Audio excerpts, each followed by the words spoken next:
Take me away from home. Show me all the places I've never known.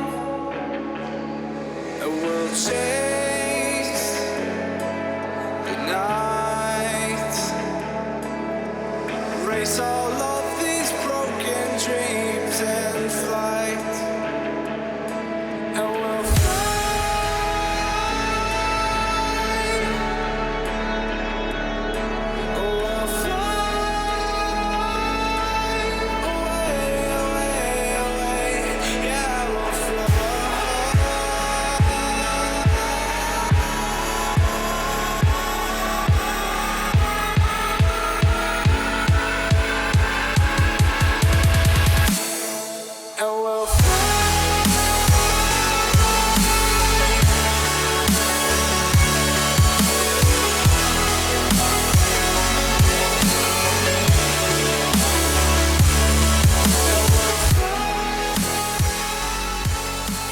Good morning.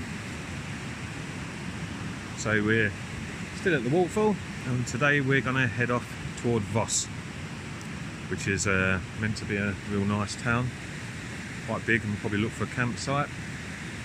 That means I can transfer all the photos and the video that we've taken up to now, which is day 5 of our Scandinavian adventure, and transfer them to a laptop. As you can see behind, the car park was slightly uneven, so we put the van onto the ramps.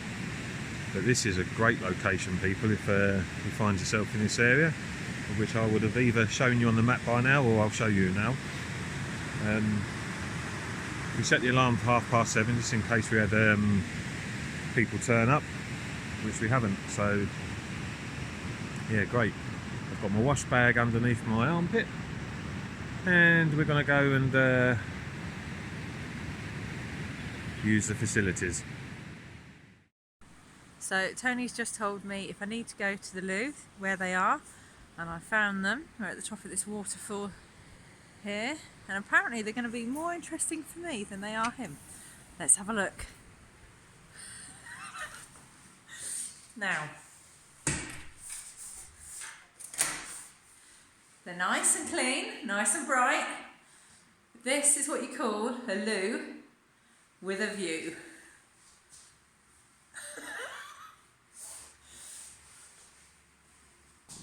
Check out this toilet. Wow.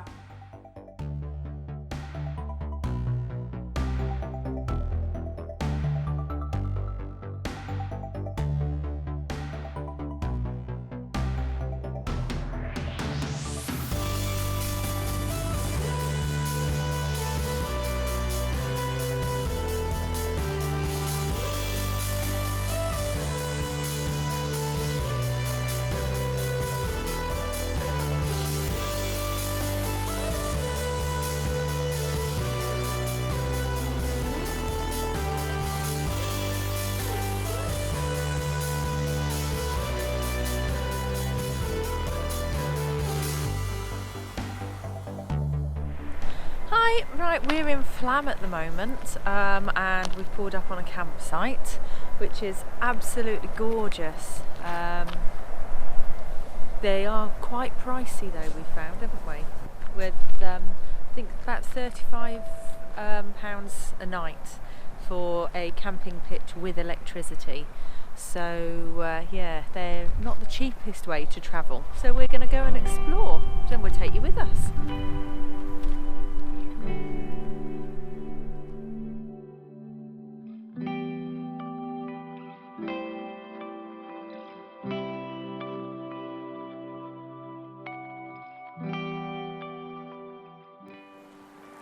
So the campsite has loads of camper van touring pitches.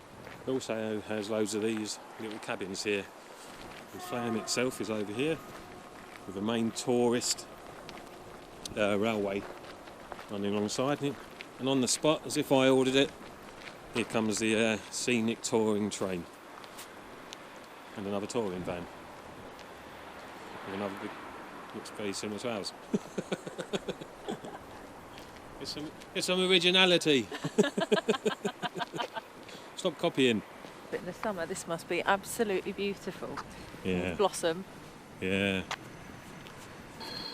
Yeah, this railway you can take a ride up alongside the fjord. Yeah, it takes you right up into the mountain, doesn't it?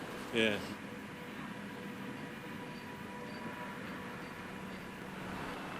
So as the train pulls into Flam here, and the entrance to the campsite is just there.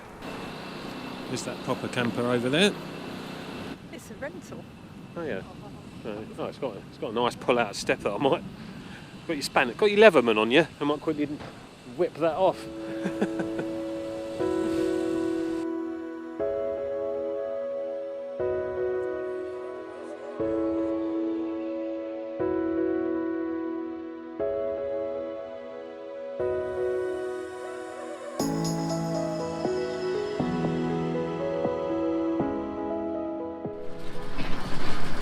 That's a real tourist hotspot, Flam, isn't it? It's made up of souvenir shops and clothing outlets, but they're tax-free, so we might spend some money tomorrow. Yeah, and the ferry that comes in here comes from Bergen, so you can get a trip down the fjord all the way to Bergen. This is nice, all the way down there. Well worth a stop off. Feels holiday time.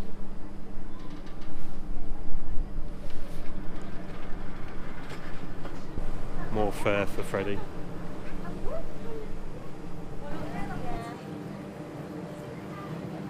Yeah.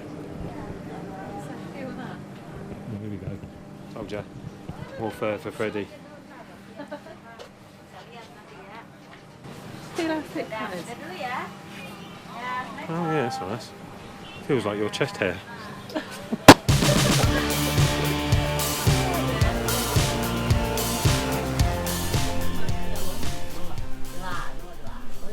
what you found? Does anybody else watch Escape to the Chateau? Dick Strawbridge.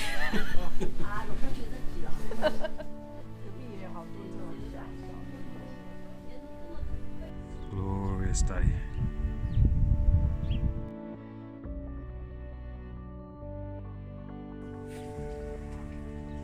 That's another £20 gone.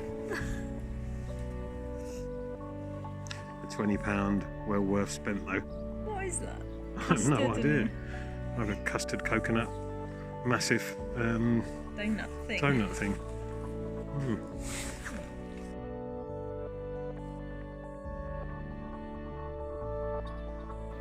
So we've just come down to the harbour part of Flam just to do a bit of photography.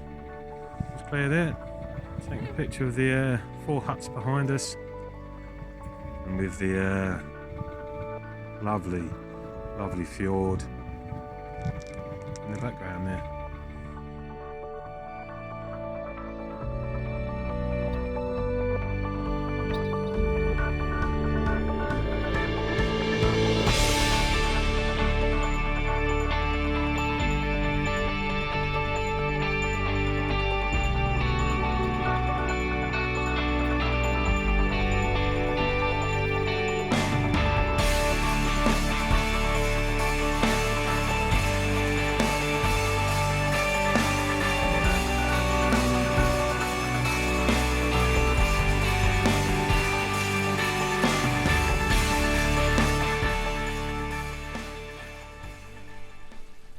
So what we got for dinner tonight then? What are we having? We've got chicken korma Yeah. with coconut, chilli and lime rice, and some naan breads and some dips. Some dips, all in one pan. So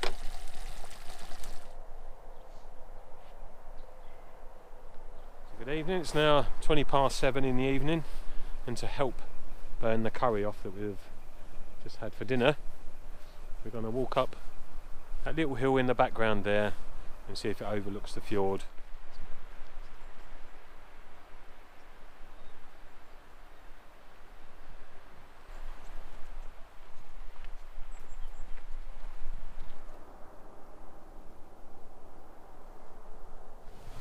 That was a nice little walk from the campsite to this viewpoint.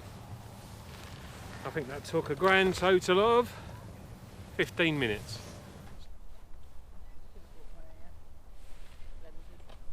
Yeah. There's a promise of a real clear night tonight, which you can see, and a promise of some northern lights that may get down this way. The possibility, yeah. So we'll see if we can capture any of them. But I don't think we're north enough, to be fair. No, possibly not.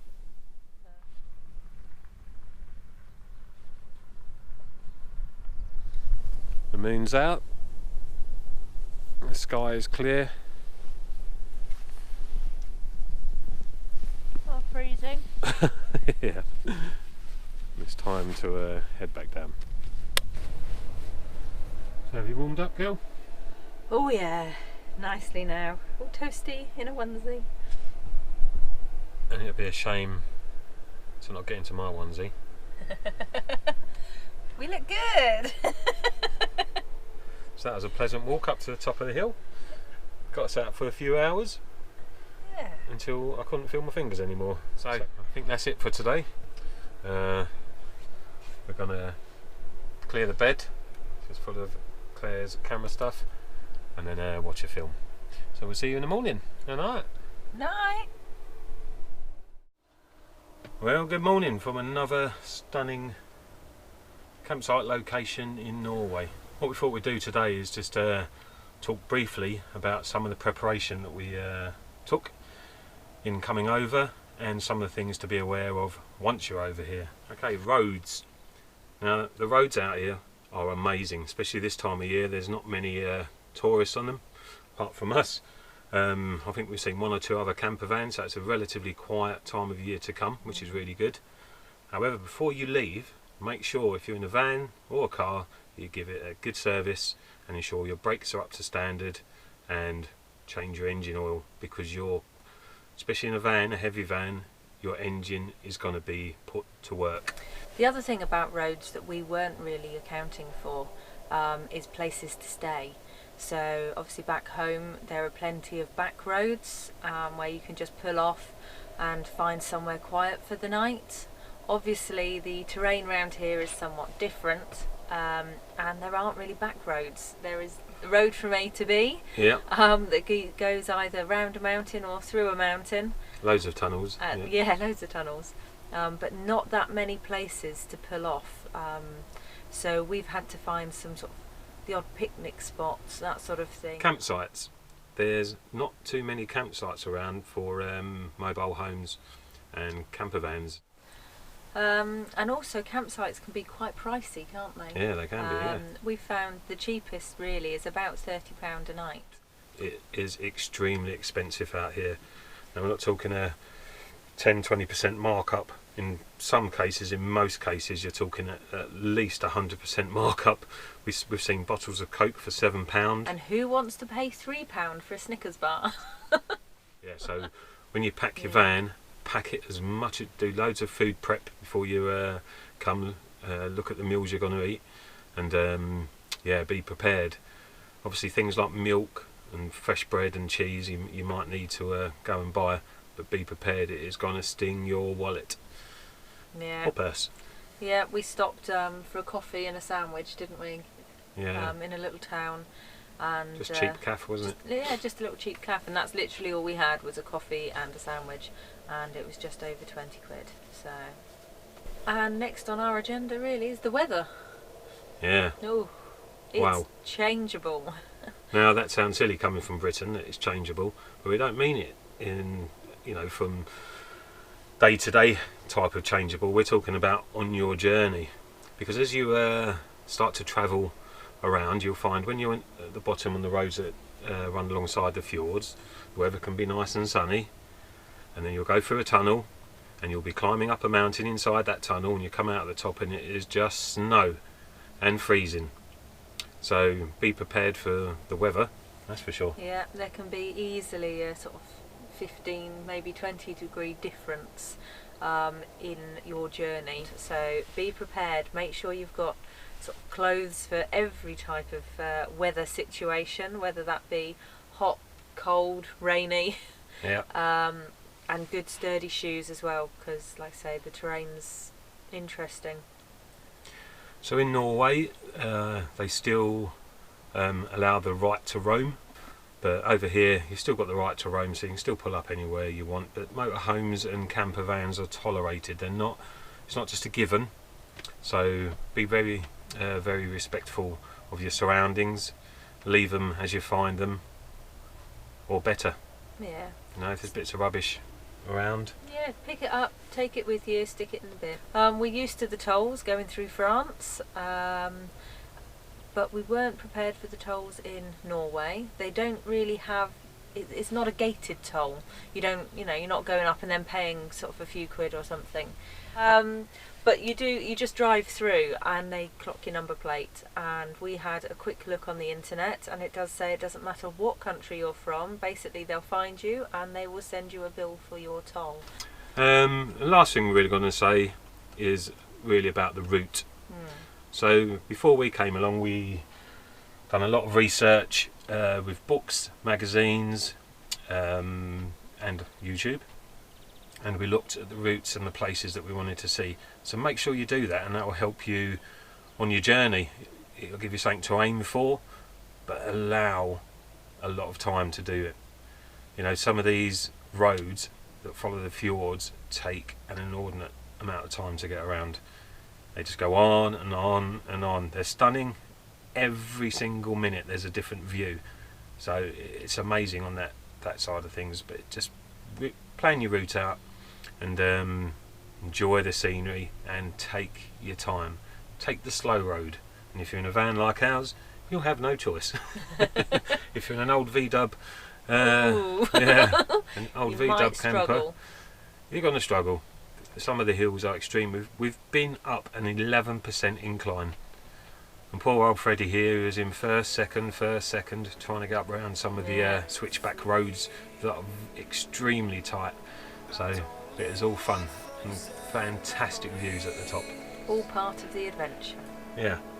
So on that note, prepare your food, prepare your clothes, prepare your van, and get on the road. And we'll see you soon. Enjoy. Bye. Bye.